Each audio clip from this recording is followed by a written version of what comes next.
Hi, Emily. Hello, hello. Hi, good morning. Hi. Hi. Hello. I'm so sorry. No, it's okay. I was in the middle of making a coffee, and then I Oh, was like, okay. "Oh, God, Okay. and then I'm I so didn't know. sorry. Would you want to get your coffee? Continue. No, I got it. Look at this. Oh, I'm okay. ready to Oh, go. fantastic. Yes, I've got something as well. My chrysanthemum tea. Yeah, yes, me too. Yes, yes. yes. Good morning, and also good evening or good night from Asia. Thank you so much for giving us the Asian fans this honor of visiting our Little Asian Chit Chat Zoom room. It's And my welcome. pleasure. I'm happy to be here. I can't believe that, it's the middle of the night for most of you. So thank you so much for being here. What a joy. Yeah. A wonderful way to start my weekend. So that's great. It's great to hear. It's great to hear. And it's your Saturday morning. So thank you so much for making time to come and chat with us. Yeah. Okay. So what we'll do is that this is really not a interview. In fact, I'm really very nervous. I was telling the rest of the members, I'm exceptionally nervous, excited for this session. I don't know why, but I'm just so excited to meet you, Emily, for so many reasons, which I'm going to tell you later. But this is really not an interview, so it's an informal chat. Okay, awesome. Yeah. So we're going to take this opportunity to also share with you some of our local cultures, and we will take turns to do that. So maybe I'll start. I'm Alicia from Singapore, and I've looked through your Instagram, and I found that 2018 post that you have visited Singapore before. Yes, I have. Yes, twice actually. Twice. Wow. Oh, 2018, was that the latest before, of course, the COVID? Yes. The latest was at the beginning. I think it was January 2018. I was there for 2 weeks. Wow. And I had been there, I think it was 2004, 3 or 4. Yeah. Nice. Yeah. And it's twice, unusual. yes. Yeah, it's unusual for visitors to like stay so long in Singapore. So 2 weeks, I hope that you practically, I bet you have seen more than what we see. Most. Yeah. Interesting enough, like when I was in university at the beginning of my 20s, I did a semester abroad, and I studied at the Australian National University for 1 semester.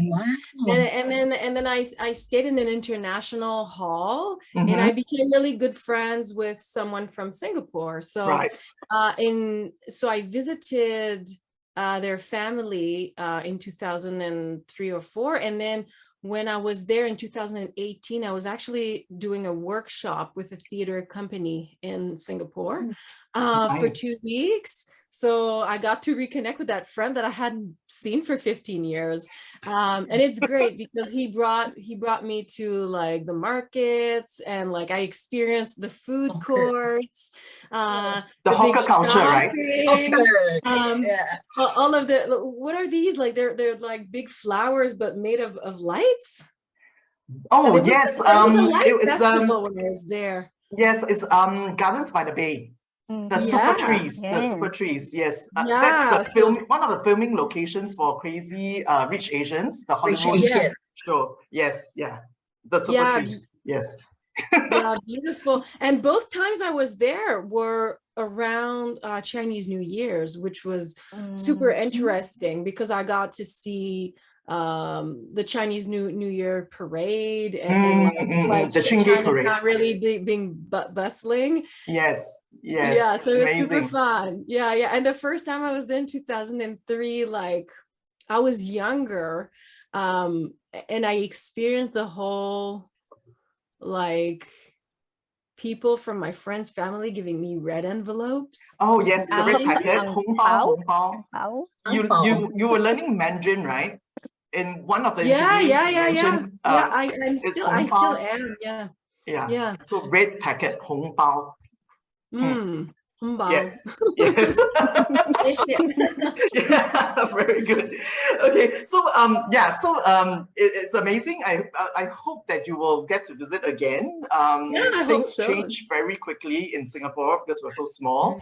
Mm. Yeah, and then you will now have another friend or fan. That's me to host you. Yes. Okay, so today the theme that we're going to share with you is a little bit unique because Emily, you play the beloved character of Isadora, who's actually the teacher of necromancy, a necro teacher, and then a scientist as well, a powerful scientist. And also Halloween being actually next month on the 31st of October. So we thought we will share with you what's some of our local cultures practices when it comes to our version of Halloween or how we see death, for example. Sorry, it's a bit dark, the theme, but I thought it would be kind of relevant in a way. I'm ready. Yes. I don't know whether you were exposed to this, but I just for Chinese culture, we have many ways of honoring the dearly departed. So it's often also very influenced by the religious beliefs. So I'm going to share with you this particular one that has its origin from Taoism.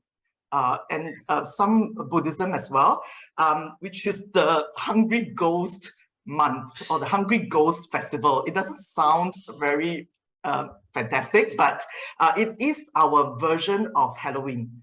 So it usually happens during the lunar calendar of the seventh month of the lunar calendar. That is when it's believed that the gates of the realm of the dead opens for 1 month. So this is the time when the spirits can return to the realm of the living. So this is time when the living will honor their ancestors, their loved ones who have passed by making offerings at the temple. For example, you can see this picture here. This is our virtual background. It's a bit small. So this gentleman in the pink robe is actually a Taoist priest. So he's actually making prayers and on behalf of the family members to the dearly departed. Okay, so that's one. And of course, also what you will see usually happens along the streets or along the roadside is people offering incense. They're burning incense, joss sticks here. Joss sticks. Oh, my hand, I'm missing my hand here. Okay, so joss sticks, and then offering food and also burning paper money. Paper money. Yeah, okay. That Yeah. The landlady where I live in a house and upstairs, the landlady lost her husband, and she would burn stuff sometimes, and I wondered what it was. And then I also, unfortunately, she passed last year, and but I think she was in the month where she was honoring her husband, because there was like mandarins left outdoors.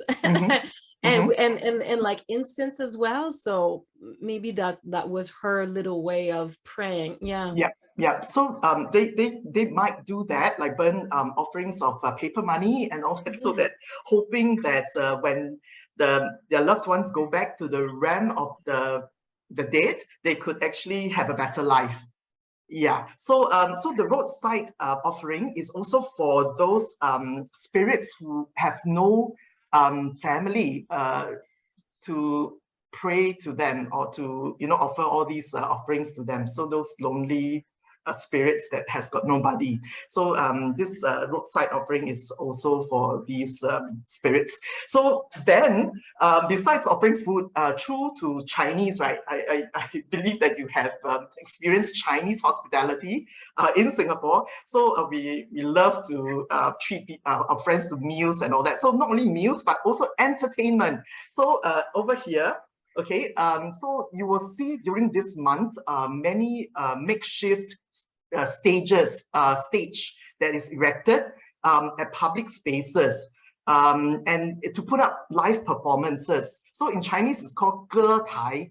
歌 is song and 台 is stage. So literally, it's a song stage. So they put up live performances. But the interesting thing is, look at the chairs.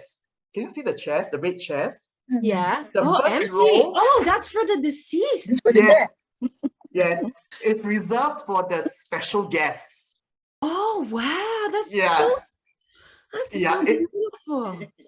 Yeah. So it's really sit at your own risk kind of thing. So I don't know, nobody would do that. So usually it's actually known facts that the first row or first two rows are actually reserved for the special guests. So you'll see that people will just sit, from the back onwards. Yeah, unspoken. Yeah. So that is the Hungry Ghost month or festival. Yeah. So now I will pass on to Sai. Okay. Hi, I'm Sai from Japan. Nice to meet you, and Nice to thank you for meet joining you. us today. So the holiday I'm going to introduce is called sorry. We are all very nervous to meet you, Emily. Yeah, sorry. Hi. Ohigan. Sorry. Sorry. You're our favorite necro teacher. Yeah. Okay, so I think that's one of the reasons. Yes. Yeah, Go sorry. on. So the holiday is called Ohigan. And actually, I wanted to introduce different festival, which is called Obon. It's very similar to Samhain, but I already introduced it when we had a chat with Taylor, so I choose a different one instead.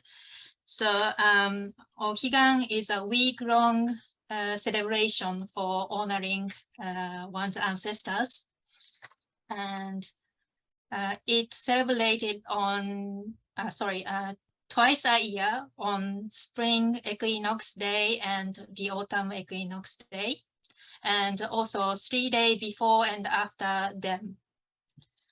And the literal meaning of Ohigan is the other side of Sho, which also means the world of the dead.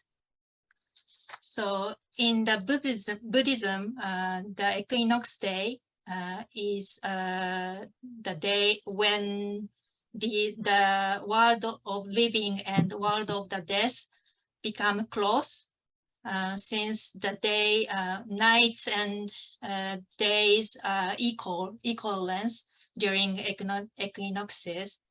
And actually, yesterday was the autumn equinox this year.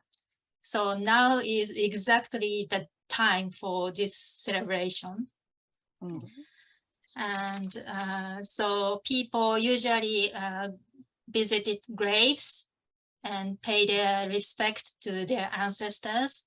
And they also make, these sweets called ohagi in Japanese, which is made from sticky rice. And the darker one is covered from sweet red beans, and the yellow one covered with soybean flour.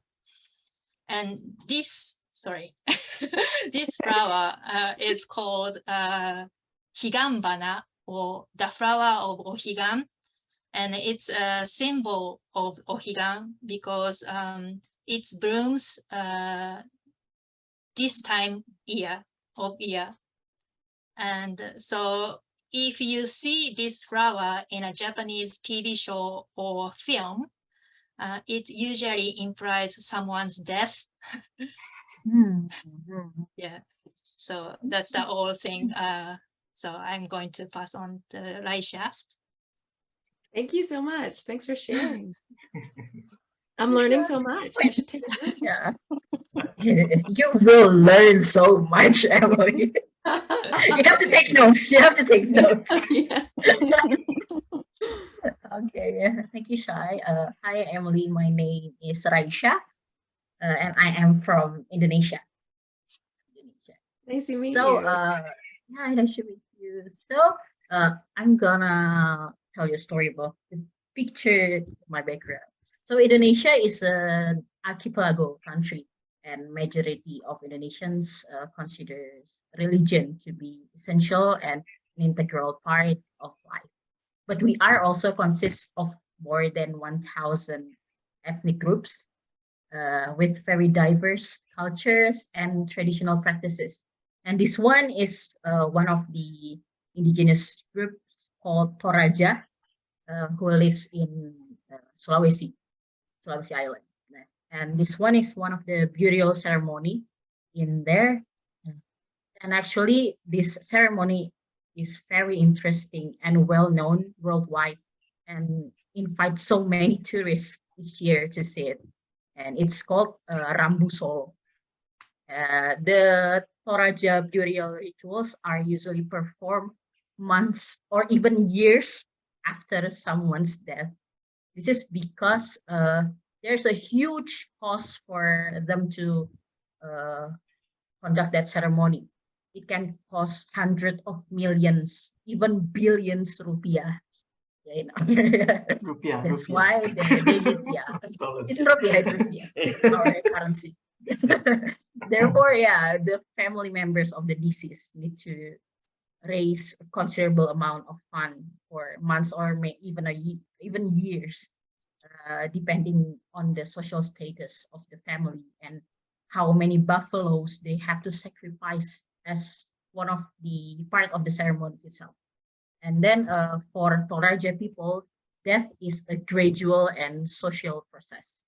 The bodies of the people who have recently died are kept at home, actually, and preserved by the family.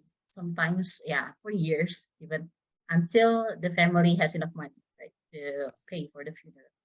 And then the family even keeps cleaning and dressing and even spending time with the mummified bodies of the dead. You know, so for them, it's a very common practice.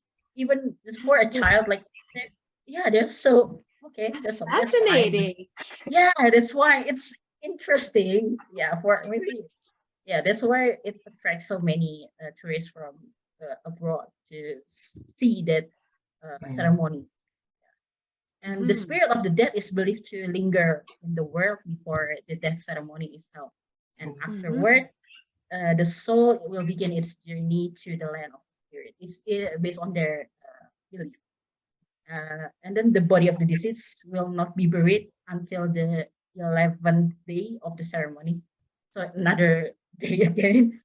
And then the another interesting part is the grave of the Toraja people is not buried on the land.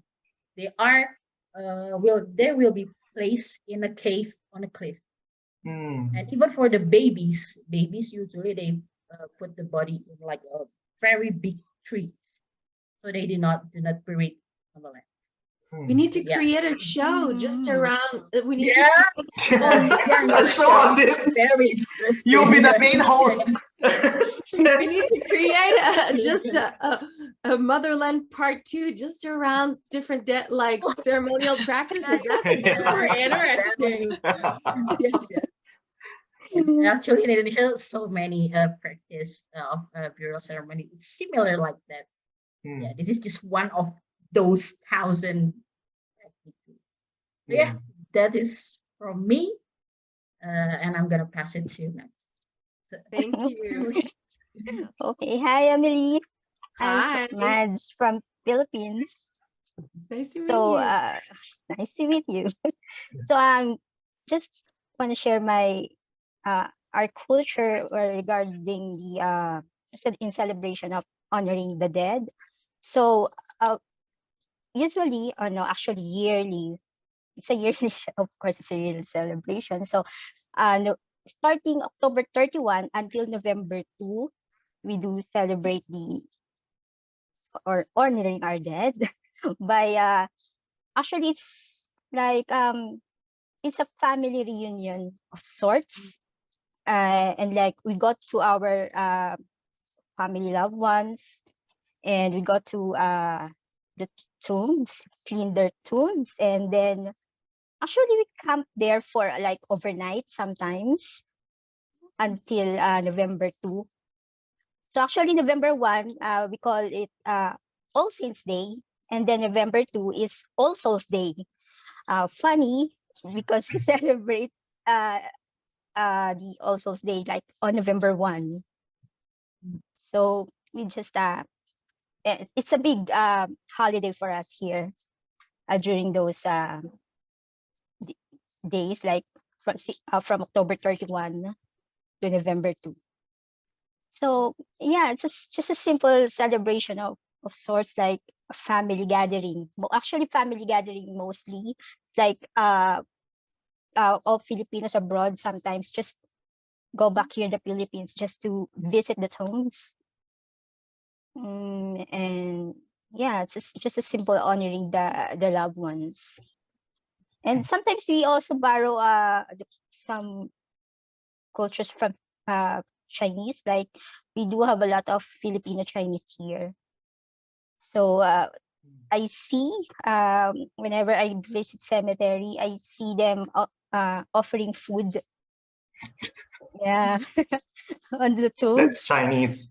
Anything to do Yeah, with I food. know. Yes. Yeah, I know. I just see them offering food, and it's just leave there the food. Yeah, Mm. yeah. Yeah, well, that's it. That's it. So All Saints Day and All Souls Day is very much Catholicism, isn't it? It's Yeah, yeah. very much. It's like Mm. we have Philippines as a 81% Catholic. Yeah. Yeah, that's why.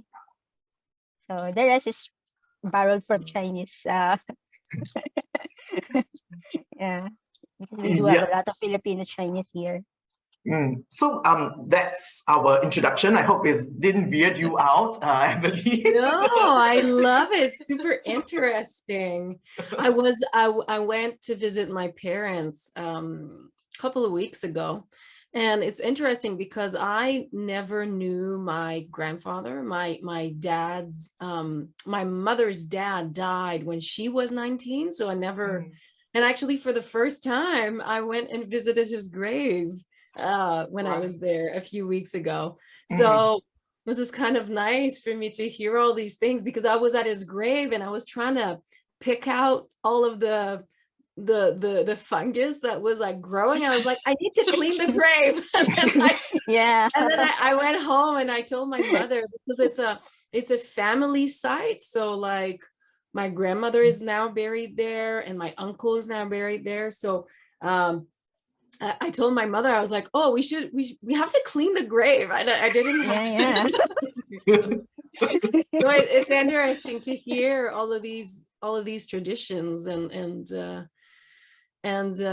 yeah, I think like I live far from my family now, and like this, I think it's really healthy in a sense to have these moments in the year where the family gathers together to continue processing grief, you know.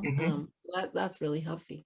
So thank you so much for sharing. That was really interesting. Okay, so now after the introduction, we will now move on to the questions. So we do have some questions for you, but they are all like we are actually quite lazy, don't worry. lazy fans. We don't really think very deep. So it's all fan-based questions. So we have some questions on the show, and also some questions that is about, we want to find out more about you outside of the show. So let's start with the show questions first. Raisha, go ahead. Okay, so my first question is, for the character study of Isadora, do you base her character on someone, maybe in real life or like a fictional character or so? That's a good question. And I never got this question before, but I did not. Yes. Yeah, because Emily, recently you have been going for quite a number of interviews. Yes. So yeah, Yes. that is like Yes, I know. It's like, and I like there was a big outpour of interview requests, and I used to be very shy and like want to like stay alone in my corner, and I'm just trying to like Isadora, is it? yeah, I'm a bit introverted, so I'm trying to get out of my comfort zone and become a bit more comfortable with doing these. So yeah, no, she's not based on like from anyone.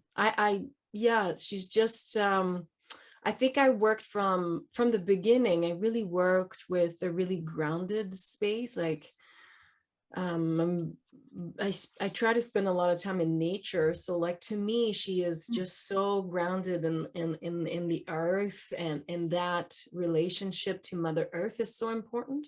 So it's always been a part of my process in developing who she was. And then after I learned that her relationship with the mother, which I wasn't even aware of when I auditioned for the part, and then the whole thing in season 2, you know, and so it made sense. But no, she's just a version of me. Interesting. Okay. Yeah, but it's wow, it's such a charming and amazing version. She's so Oh, thank smart. you. She's so smart, so She's so intelligent, much smarter than I am. So No, I she's don't believe extremely that. smart. Yeah, and she's so very smart. resourceful as well, right? She's so resourceful. Yeah. Yeah, And caring also. Yeah, like Yeah. she's got a big Yeah. heart, I think. I think she's very intense. Like Mm. Mhm. a lot of scientists, I don't know. I mean, I know some scientists, but I think she's very driven and intense. And maybe sometimes it goes too far where like she's not gonna sleep because she has to do something. And you know, she's so yeah, she's very intense. We saw that part of her, especially in season 3.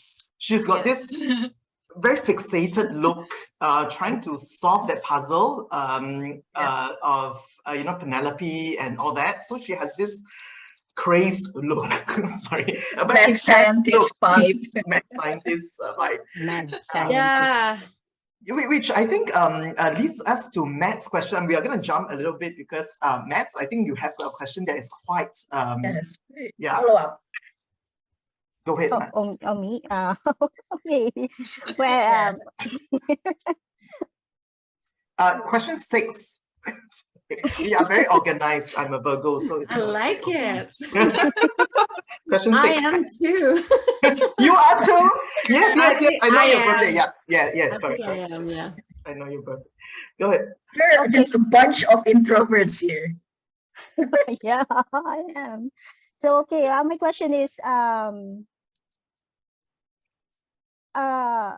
what do you think are the similarities and differences between Hearst and Isadora as a scientist concerning Yeah. her morals and personal experiments?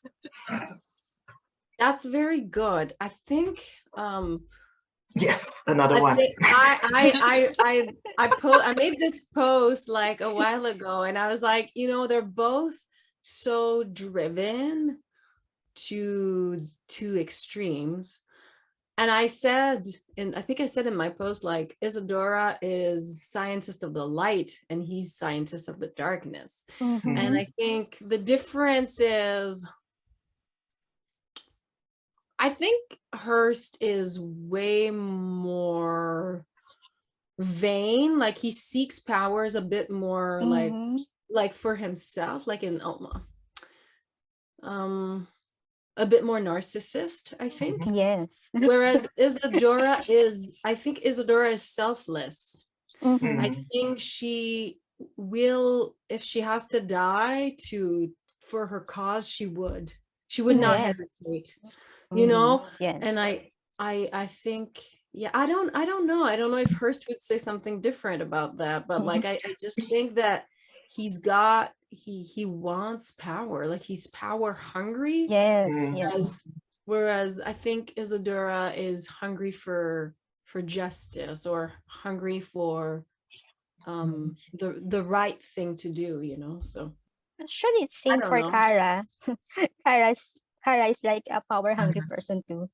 The sister, Yeah. the sister, Yeah, Alvin's sister. yeah, Yeah. Kara. Yeah. Yeah, But she's Yes, this very power interesting of character, yeah. yeah, but she's really interesting too. Kara is interesting too. Like Mhm. just a power hungry person clinging to Yeah. And president. I think Isadora sees connection in all things with Mother Earth as well. Like, and there's a respect for all living beings. Yes. And obviously that's not the case for Hearst, you know. So but Yeah. Emily, I don't know whether this was ever discussed in maybe amongst the cast or the writers' room, because I thought that at some point in season 3 they were going to explore more of the backstory of Alvin Hearst, because like we saw the antagonizing the relationship between him and the sister. Yeah, the sister seems to be having some kind of hold on him, and yeah, and it's never ever known like what was the reason for their deep hatred for witches. So at one point I thought that they were going to explore that. Maybe there was some backstory that actually led to his this intense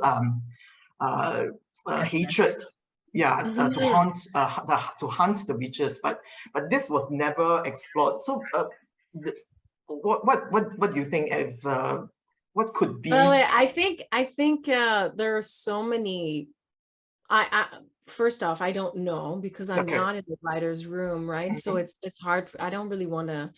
I just think that the creators had enough ideas and storylines to make another 3 seasons, and that they had to choose. They had to make the difficult choices of choosing what to focus on, and like what storyline they wanted to complete with the end of the show. And I think, like, focusing on our main love interest was really important. So obviously I think they had to make choices.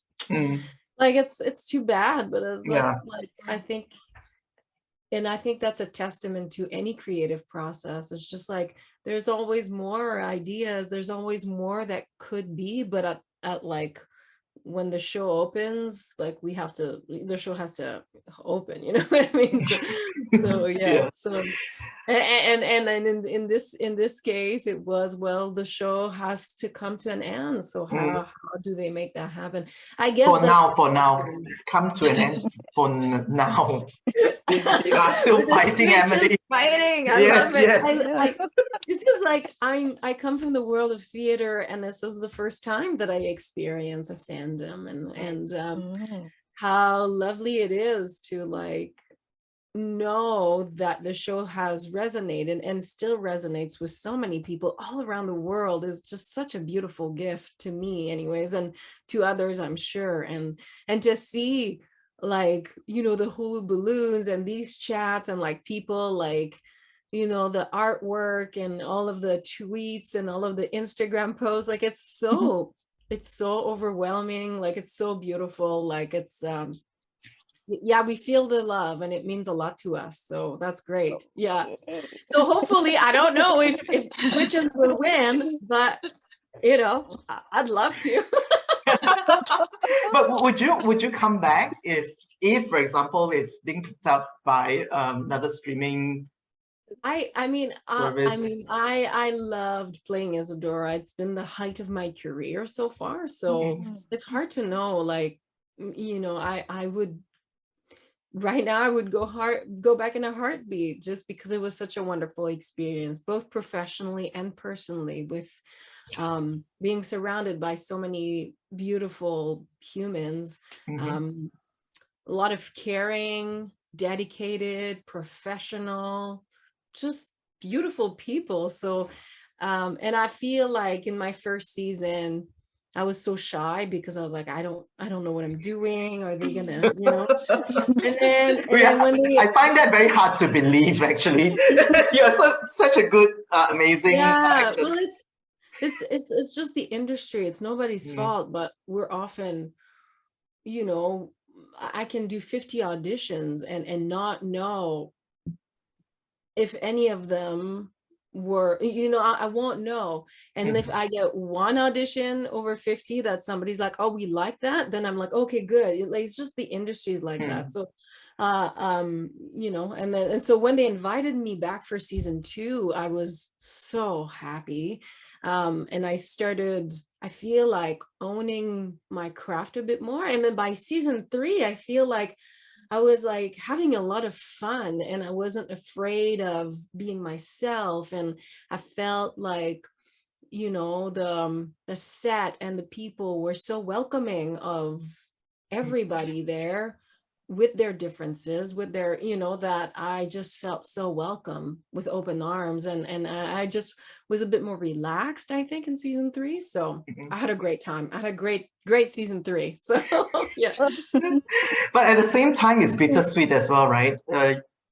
While you're enjoying you're having a good time, but you know that the end is actually coming. Yeah, it was, and it's nice that I can talk about it now. I couldn't in previous interviews, but like yes. Sorry. Virgos are very competitive as well. So competitive. Not that this is an interview. We decided it was not an interview. Yes, there's not an interview, it's a chat. Yes. But at the beginning of the pandemic, one of the ways for me to stay mentally sane was to work out a lot. And I started working out with a personal trainer. And then at the end of season 2, I told one of the writers, Brian, I said, just so you know, like, I know Isadora is always in the lab, but like, I'd like to fight. And then I instantly regretted saying that because it's not my place. I was like, Emily, just don't say anything. Just do your job. Like, you shouldn't tell the writers what you want, because it's their job to choose the words you're going to say. And I wanted to respect that. But I have such a good relationship with this person. I was like, oh, he's not going to take it personally. And then I regretted it. And then season 3 came and they gave me the most epic fight. And I was so excited. And I didn't know, like, I was so excited that I didn't notice. I didn't even register. Oh, maybe Isadora's dead. Like, I didn't. I was just excited to fight. While the throat was cut and all the blood gushing out, and then that day, that same person, Brian, one of the producer, and Amanda, another producer, they came to me and they're like, okay, you won't actually die. You're gonna come back. And then I was like, thank goodness, because like I was so happy to be in that last episode. And to get that scene with Hearst was one of the best things. Like, I just adored that scene where I laugh at his face. Like, it was and because Isadora was under, like, she was injected with drugs, like I could be a little bit more like she could laugh really loud, and you know what I mean. So it was just a really fun thing to do, and I'm so happy I got to experience that. So I feel like so lucky with this character because I got to play so many different colors of her. So I talked a long time and don't even remember the question. That's okay. It's okay. It was a chat. Right? Yeah, we just went along. It's a chat. Yeah. Yeah, in fact, we all feel that the fight scene was epic, and I think Sai wanted actually to ask about the pen. Like, I think Sai, you asked your question. Yes. yeah, the scene was very nice, and but I really want to know why Isadora has a pan in the love. Do you have Okay. any background story about that? Well, there's a scene that got cut. Oh, Oh, Yeah. okay. okay. And it was a scene where Isadora was teaching Penelope to cook curry. Yeah, yeah. And I think, and again, like it's normal, right? You come to the end of the season, there's just so many difficult decisions that the creators have to make, and I think they made brilliant ones. But so this scene ended up being cut. And I think it made sense because like the scene was justifying why there was a full kitchen set up in the necro lab. But on the other hand, it wasn't really doing much, you know what I mean? It wasn't propelling the story forward, and they had to make tough decisions, I suppose. So yeah, so good observation. That's the secret. Yes, another one. Yeah.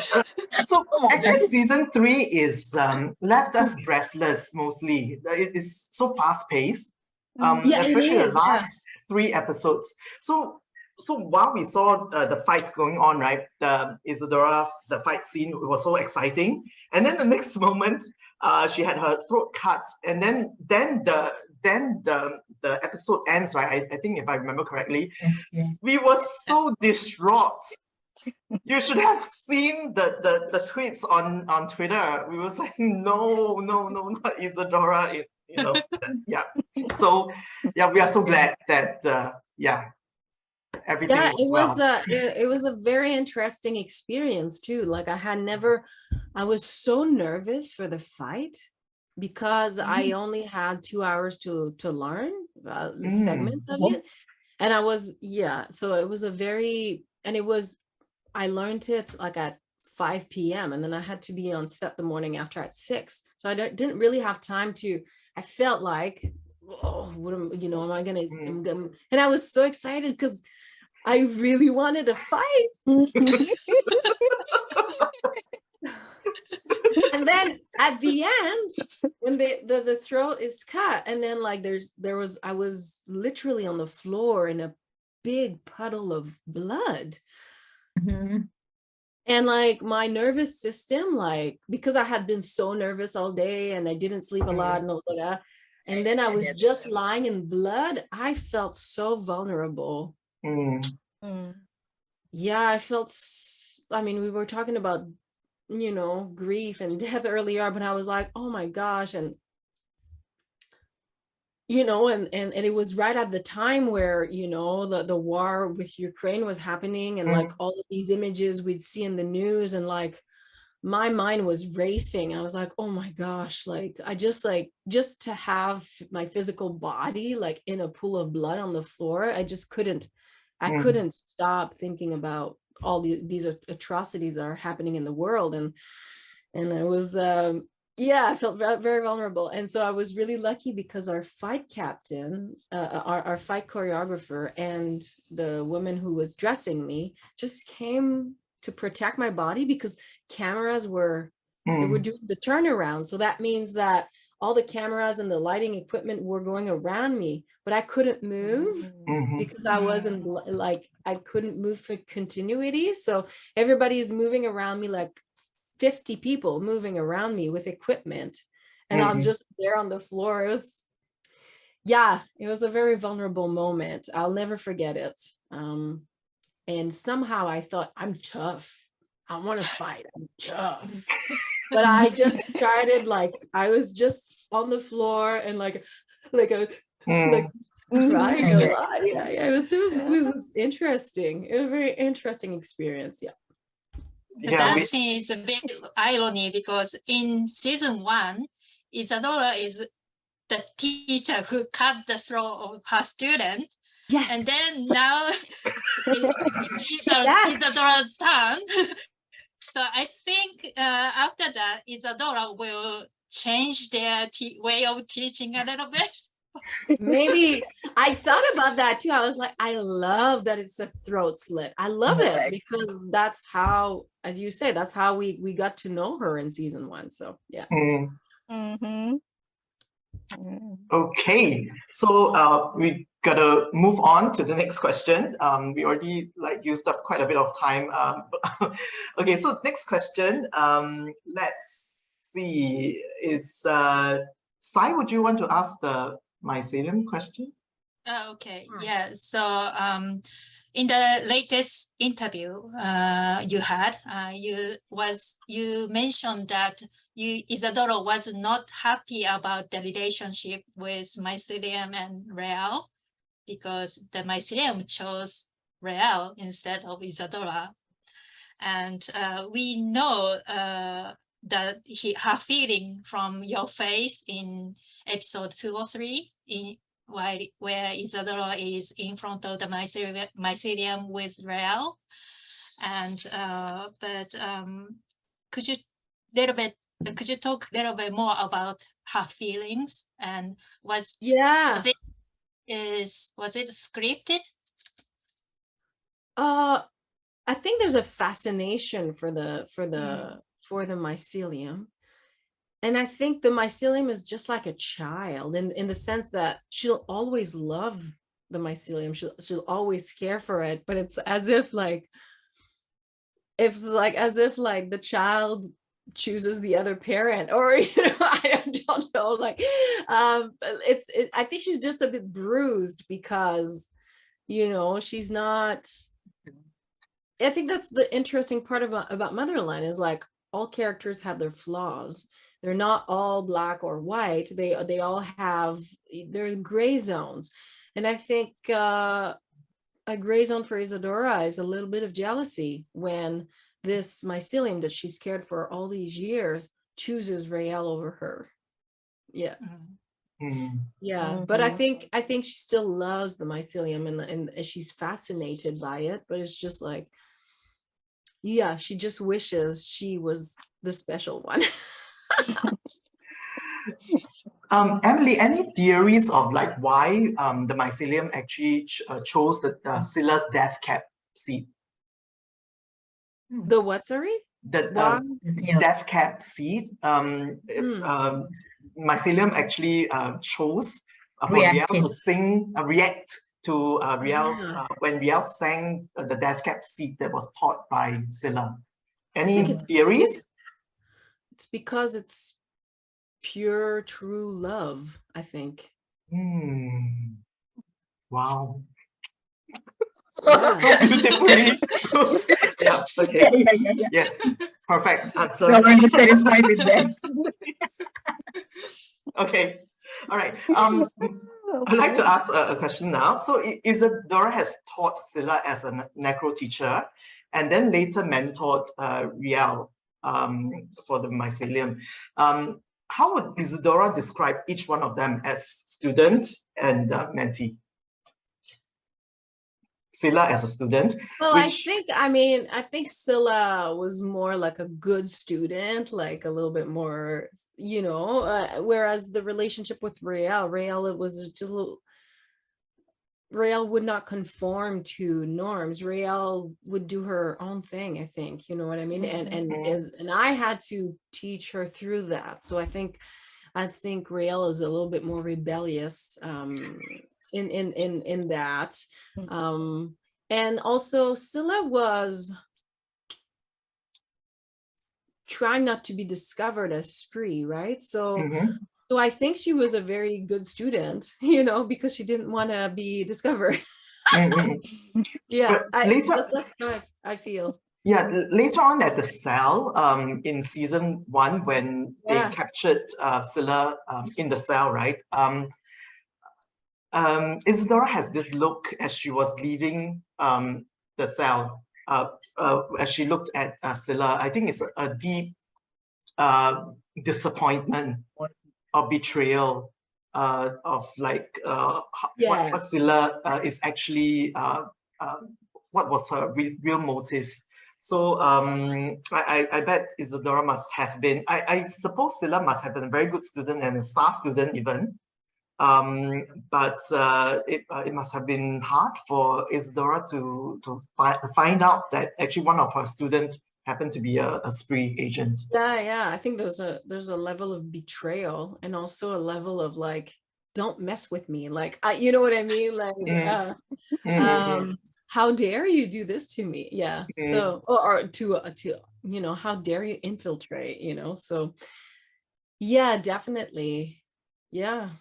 Yeah. But she was still very composed. Like I'm sure she was very upset, but she did not lash out at Scylla. So that's one thing about you know, Isadora, who's always like very calm. She has this very calm composure. Yeah, and always yeah, full of respect for Isadora, the teacher. I respect. Yeah. Isadora, the teacher, is the kind of teacher that I aspire to be. Yeah, I'm a teacher myself. Aw. Yes. You're a teacher? I'm a teacher. Yeah. Oh, that's great. I teach international business. You Oh, did fun. international studies, right? Did you? Was it like more cultural or more business related? So I keep shaking my yeah, I have a degree in international development studies. Yeah. Development. Yeah. So That's why you a lot go of, to ANU, right? Yeah, but I graduated from McGill University, but the ANU was just for one semester. So I didn't. Yeah. So a lot of political science and the economics and you know, physiology and anthropology and it's so long ago now. I don't. Yeah, I mean, my previous lifetime. Yeah. So yeah, my area is more the business side, international business. Yeah, but I know what you're talking about, the politics and all that. Yeah, the part, it's also my love. Yeah. Okay. So let's go to. Okay, I think we'll jump some questions because the time is really running. And yeah, Emily, I hope that you can still kind of spare some more time. I'm not sure time-wise. Are you okay? Yeah, Sai, can you ask your question, please, Sai? Which one is that? Question 7. Question 7. Oh, for okay. show question. Yeah. Okay. Is there any funny or memorable moment on the set you can share with us? The behind the scene. Behind the scene. Sorry, behind the scene. Funny, memorable, interesting behind the scene. Well, I think the being dead in a pool of blood was a good. was a really memorable one. Of course.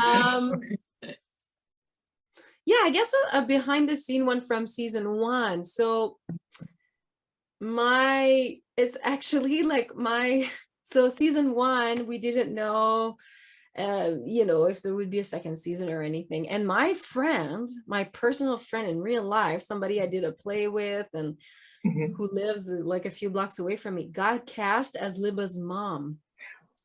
Oh. Yeah, and I was like, that's so exciting. So I sat next to her on set, you know, in the funeral for Liba, which made sense because Isadora is very caring and she would be there to support her friends, so it made sense. So anyways, yeah, so I guess that was great. That was fun to be like with a personal friend on set. Yeah, so that's something else. And I think the first day that Luke Roderick and I went to school together, the men who play Sterling.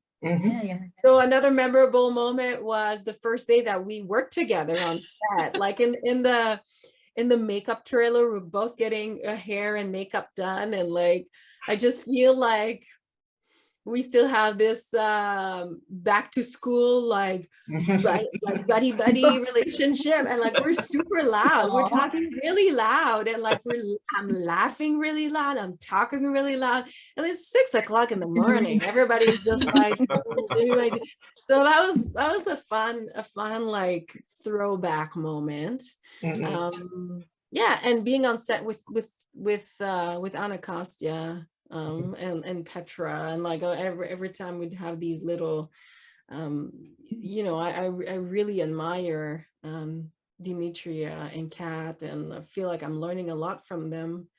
as women who have, they're a little bit ahead of me in their career. They're, they have more experience, and so I really look up to them. And there's a lot of laughter with them, a lot of silly song dances, and yeah, it was really fun. Yeah.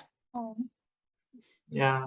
Would you be able to maybe tell us, share with us your last day on set? Your My last day on set? on set? Yeah, because we saw some of the pictures that were posted by the cast, like Lynn and all that. Yeah. Yeah, so that was my last day on set. It was the scene where, well, the final scene of the last episode of season 3, where we come, I come with Petra and Sterling, and we, it's announced that Anacostia is dead, and then we're looking at the sky. So yeah, it was beautiful, and it was also powerful because Lynn was there, and I hadn't I spent a lot of time with her in season 2, but not this season. Everybody was there, and like, that's the funny thing about, when we watch an episode, we think, oh, they all know each other and they hang out all the time. But you often only see people that you have scenes with. So it was so nice to get to see everyone again, and to see Tay and to see Ashley, and to get to, so it was kind of not a big reunion of everybody I had worked with throughout the last 3 years. And so it was a big goodbye day for that. Yeah. And saying goodbye to the show, and saying goodbye to the character. So yeah, so it was very emotional. Yeah. Yeah. When we saw the photos being posted, we felt very emotional as well. Yeah. It's getting real. Yeah. Yeah. Okay. Yeah, maybe just one last show question, if you don't mind, Emily. So the end of season 3 seems very bizarre. I mean, the ending, the way that it ended, that everybody becomes a witch, seems to be very bizarre. So I'm just wondering, like, if that's the case, would that have made the Salem Accord unnecessary? Because now that everybody has got the power, right? So anybody can be drafted or conscripted to serve in the army. So not only witches, or because everybody is witches now. And also, how would that actually bring peace? Because any thoughts on that? Well, I mean, you're ahead of me here. I think to me it's a symbol, like it's a metaphor to be like, we are all responsible now for changing the world. You know what I mean? We all have our part to do in making this world a better place. I think for me, that's what it means. So it's a bit more abstract in my mind. I never thought about it like in the practical term of what it means. So, but that's interesting to think. I think it's about connectedness and going back to, we all are humans. Like, look at, and I think it comes, look at us all fighting because we feel like we're so different because of our different religions or ethnic background or beliefs or cultural, but when you look into the biology of it, we all come from the same place. So I think it's just I think it's that. It's just like empowering people to become agents of change. Okay, but it could also open up to like more seasons, like story to tell. Listen, keep on fighting.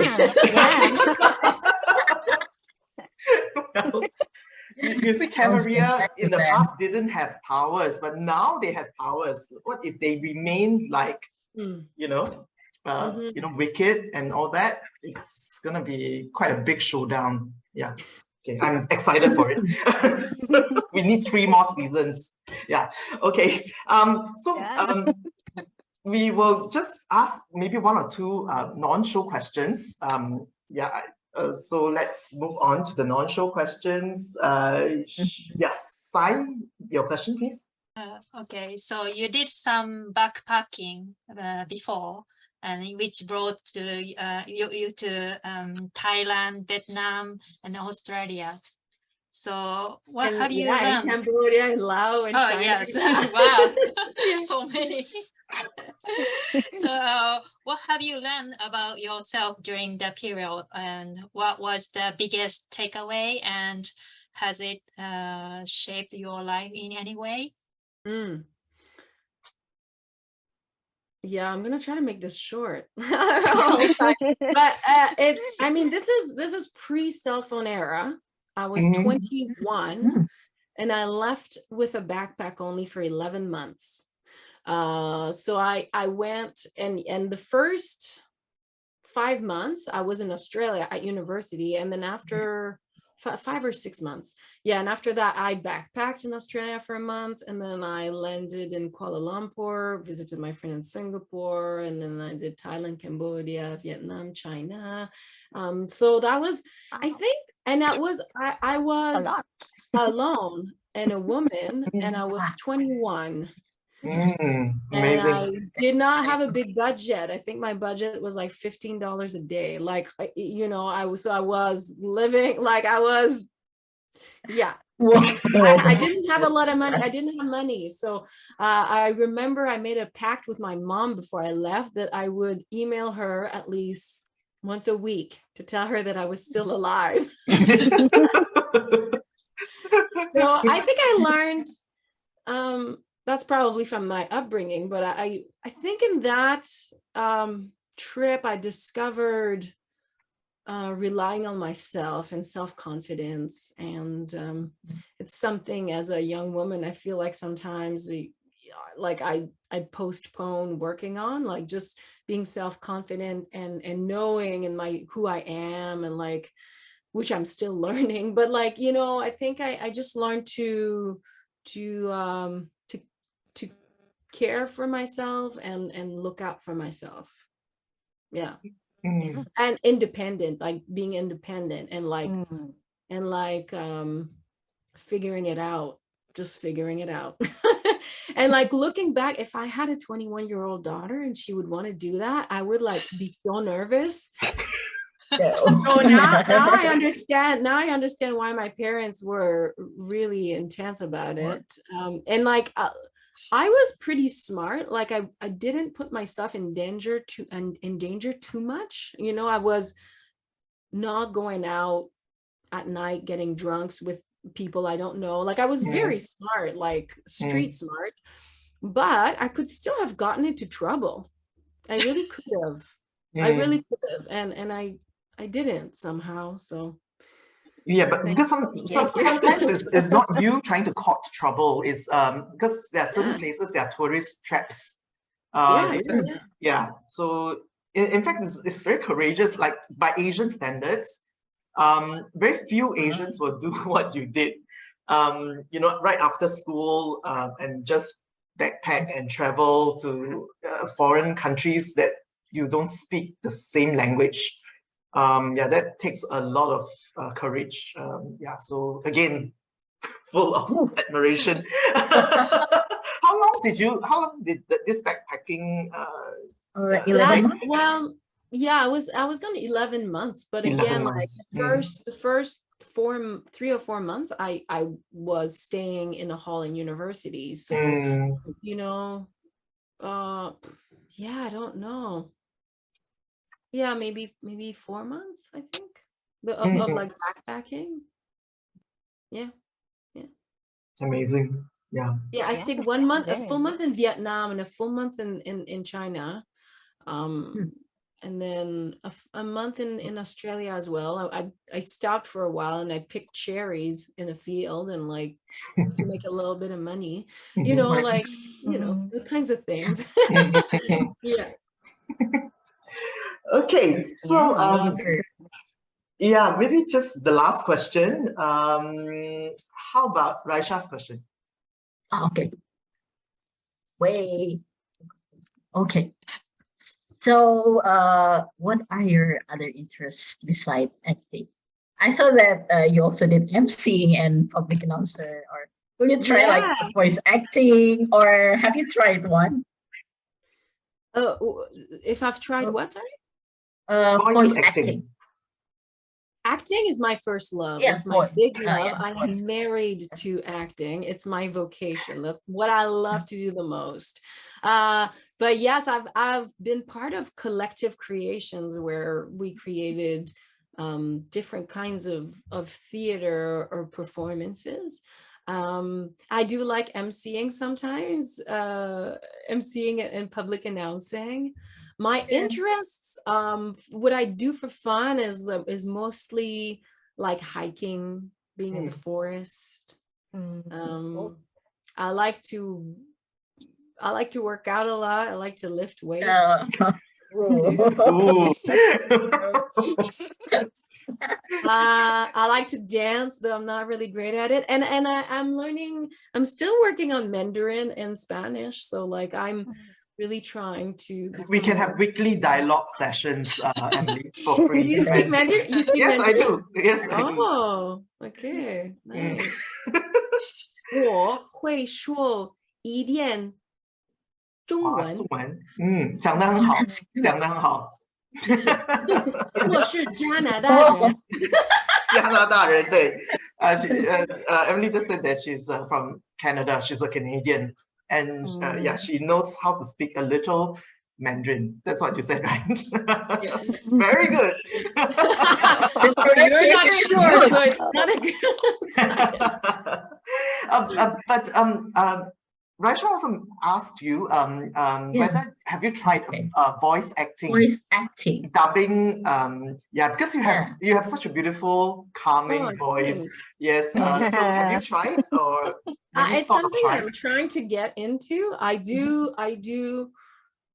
I have a voice agent, so I am trying to get more work, but most of the work that I get is in French. Yeah. Yeah. So I speak French, right? So a lot of the work that I get is for French or bilingual things. Like when I host, like next weekend, I'm hosting an event and they want somebody who's gonna be like, bienvenue tout le monde, bienvenue à la Place du Canada. Welcome everybody. So happy you're here at the Place du Canada. C'est tellement de belle journée aujourd'hui à Vancouver. It's such a beautiful day here on the so I can, and that's a plus because I can go back and forth between both, right? So yeah, but I'd like to get more into it. So thank you for the comment. I'll keep working on that. We love your voice. It's so Yes. calming. Maybe you can do the ASMR thing. ASMR? Is it ASMR? Like when people have got difficulty sleeping. Yes. Yeah, maybe you can just read a story or something. Yeah. Yes. Okay. I will market it for you. Okay. I'll work on it. And if I put something out there, I'll let you know. You can help me spread the I'll word. help. Yes, I will do that. Yeah. Okay. So time check, Emily. How much time do you still have? Because We can do another 15-20 minutes. Yeah. okay. All right. Okay. Shall we maybe move on to the next segment already? Yes. It's our actually show and tell segment. That's when we show and tell our local favorite food or snacks. Yes. Yes. I did my homework. Do you have something to show? Yes. Well, yes, but I don't know if it's gonna work, but I think so, yes. Popcorns are not acceptable. Did I tell you Arlen showed popcorn during her session? Oh Yeah. yeah. Yes. It is Yes. a snack. It is, but it was plain popcorn though. Oh, Yes. okay. Okay, so Sai, would you maybe want to go first? Okay, so I usually prefer introduce something traditional, but since Isadora is a scientist, so I'm going to show a little bit weird scientific snack. Which is like a toy. Yep. Yeah, it's a toy snack. Edible toy. called neru neru neru ne in Japanese. Neru means stare or need. So something stare. So inside, so I already opened the package because we don't have enough time. So inside the package, there's a plastic tray and spoon, and some other packages. So Wow. I'm gonna Yes. demonstrate how to cook this sweets. So I'm gonna open this, the first one, the package one, and there's a white powder. Powder? Yeah, powder. Can you see the powder? Okay, okay. Yeah. And I put some. Sorry. It's edible. It's edible. Yeah, it's edible.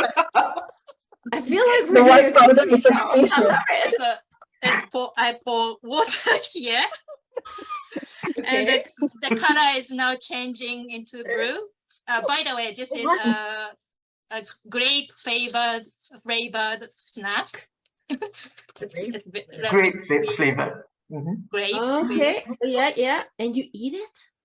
Yeah. Not yet. Not yet. Not Not yet. yet. Not yet. Not yet. We have 2 more steps. So. Okay. And now How long I'm did you gonna- stay? Yeah. Now I'm gonna open the second package, which is another powder. So Another white powder. it's still white powder, but I'm gonna add this powder and keep stirring. So now the color is a bit changed Yeah. into Purple. purple Mhm. Yeah. and more sticky and thick. Yeah.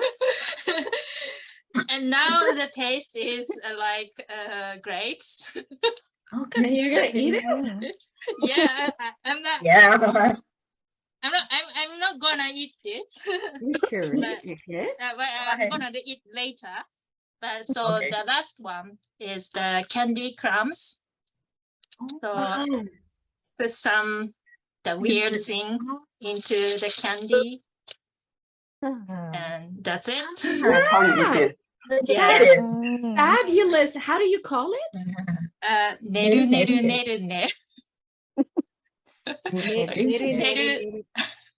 Again. Neru neru neru neru ne. Neru ne. Yes. Very good. And I still remember the commercial of this product because in the commercial there is an old witch who is stirring something in front of the big pot. And actually, I can show you the picture of the witch. Oh yes. So it's from the commercial. So that's why I thought this is a perfect sweet to introduce. Nice. Yeah, so that's my part. So I'm gonna pass Wow. on to Reisha. Okay. So mine is like I get it so basic. Mine is Indomie, instant noodles from Indonesia. Well, this is Indonesia's iconic instant noodle, which is beloved by millions, and it even mentioned twice in the New York Magazine's latest ranking of the world best instant noodles. And this is like the main staple for a broke student or emergency food at home. But I cook one actually. Yes. It's already wow. dry. Wow. You see it, right? Yeah. It's the dry Indomie- type, right? It's it's mee the dry goreng, isn't it? type. Yeah, Mee it's mee goreng, which is Which fried means- noodles. Mm-hmm. Fried noodles, but I cook it with some brothy liquid, and it thickened with egg. Oh Yeah. yes. Yeah, you can cook it different ways, whatever you like. But Indomie for me is like a comfort food and guilty pleasure because as a child, I was only allowed to eat Indomie like once a month or so because of the preservatives and chemical stuff. But now since I'm moving abroad to study, Indomie is like a taste of home. So yeah, this is it. What my favorite way to cook Indomie. Raisha is Oh, now in London actually. oh, cool. Studying in London. Sai as well. Sai Yes, is in London. I'm living in London. Yeah, Actually, we are very close. I very and close. Raisha live in the same area. Oh, Reason. nice. Nice. Well, thank you for sharing. Okay, So now can you find those in London? Or did you have to Yeah, bring yeah. them from home? Fortunately, I can find it, but I bring this from home actually. It has a Oh. different taste. Mm. okay, Max, go ahead. Okay. Okay, mine is turon. We call this Lumpia? turon. Lift it I up mean, a bit. Oh yeah, yeah. Ah. Okay, can you see there? Or Yeah, here. you take it up. We call this Looks turon. good. The wrong. This How do you call it? Sorry? turon. Tugon? Turonda. Turon. Turon. Okay. Yeah. Perfect. What does it Also, mean? this one is inside is a banana wrapped in a spring roll and then fried in sugar. So this is like a dessert snack. I want to eat that one. Yes. We have that too. Yeah, actually, this is easy to cook. You just have to find the Yeah. banana and the spring roll, and then you fry it in a brown sugar. Then that's it. Come back to Actually, Asia, Emily. You Yeah. have visited Wow. Philippines before. Come back to Asia. Yeah. Wow. Okay. Wow. Beautiful thing. Wow. Yeah. This is a classic one, but you can put purple yam or mango inside if you want added flavor. Yeah, you can. Mm. So this is like my comfort snack actually. I can eat it anytime if I want to, but preferably this is just a snack. Like in the middle of the day you can eat it. Hmm. But now since it's midnight, so this is my midnight snack now. Yeah. Perfect midnight snack. Yeah. Okay, so last. So I'm gonna show the sticky rice Oh, yeah. dumpling, 粽子 in Chinese, 粽子. So this is actually traditionally eaten during the Dragon Boat Festival, which is held on the 5th day of the 5th month of the Chinese calendar. There is a story behind it, but we don't have time, so maybe next time. So there's a story behind like how this came about and how Dragon Boat Festival came about. But anyway, so very quickly unwrapped. So I've taken out the bamboo leaves. So it looks like this in inside. Okay, so it's glutinous rice dumpling basically. So I'm gonna cut open. There's a lot of ingredients inside, including mushrooms. Yeah. So so it looks like that. So it's got like water chestnut. Then it's got meat there, mushrooms, and Chinese sausage and things like that. So yeah, it's actually quite a nice breakfast, or you can eat it anytime. Yeah. Yeah. Yes, not at 1 a.m.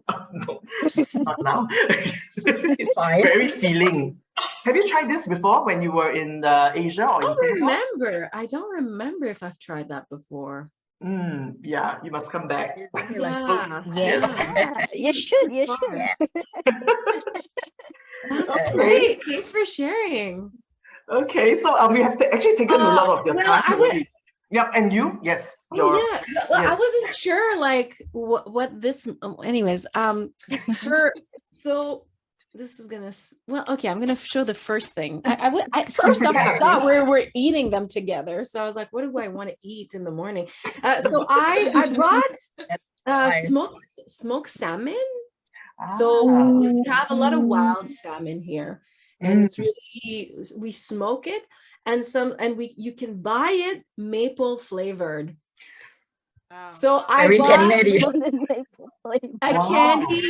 candied salmon that's maple flavored. So that's what I bought, because I thought, you know, the maple syrup is such Canada. it's so Canadian, and I have an Mhm. uncle you know, we went to Sugar Cave when I was a kid. So, and the other thing I thought, because I wanted something salty, is it's gonna be silly, but ketchup chips, because Oh, nice. Americans, Oh. you cannot buy this in the United States. Mm. So it's like the Mm. ketchup flavor is very Canadian, apparently. So Amazing. I even bought a Vancouver kombucha, but Oh, I didn't know. kombucha. Yeah, like made in Vancouver. Oh. Right. Very native. So there we go. I got snacks. I Cool. got snacks. Yeah. Fantastic. Pass with flying colors. Thank you, Emily. Okay. Wait, how do you eat that smoked salmon? Oh, How I do you eat just that? Just eat like like that? this. I just eat it as a snack. Oh, okay. I just eat it as a snack, but like you can put it on crackers, or you know, some people put it on crackers or add it with cheese or something. But yeah, I just eat it like this. Mm. Yeah. Interesting. Yeah, the kombucha tea, is it? Yeah, it's fermented. fermented It's tea. very hipster. Fermented. It's very Vancouver hipster. Yeah. yeah, I love it. but it's I so love expensive in kombucha. Singapore. It's very expensive in Singapore. It's Is it? yeah, it's not very popular yet, and also possibly because of the price. So for that, I think just the small can, like what you have shown, Yeah. it's like, I don't know, I don't remember, like $6, Singapore dollars. Oh yeah, no, that's like, let's say $3 Canadian, so like 2.5 Whoa. American dollar. Yeah. Mm, mm. But it's just something that's, I live in I don't know, it's just like very there's many flavors, like where I go to do Yeah, my yeah, groceries. It's something I used to make it at home. Oh, So wow. it's, yeah. Yeah, So yeah, yeah. it is fermented tea. Yeah. Is Yeah. there Yes, anything like that you can't do, this. Emily? There's so many things I can't do. But anyways, Well, that's because you know, Isadora mushroom. Yeah. Isadora would have liked that. Like, this is before I was Isadora. I was brewing kombucha at home, and my SCOBY, which is like a big SCOBY. fungus. Yeah. Yes, it would like That's grow. white. It eats all the sugar and all that white. So it was Yeah. the living fungus, really. Yeah. Every time my partner would open the fridge, like when my SCOBY was resting, like yeah, like it was, because it looks like a fungus in a jar. Yeah. It's like a jellyfish. Yeah. Okay, I think we have taken so much of your time, Emily, on a Saturday morning. We are so appreciative of you making time for us. I think we need to let you go, although we are very reluctant to do so. We were having such a good time chatting with you. But thank you so much for giving us this honor. Thank you. And thank you for reaching out, and thank you for all you do for Motherland and just spreading the word. And thank you for bringing joy. This was really lovely for me too, to get to know all of you. And yeah, thank you. Thank you so much. Thank you. We hope that we will stay in touch. We are still fighting to save the show. Yeah, and thank you so much for being there for the Zoom party.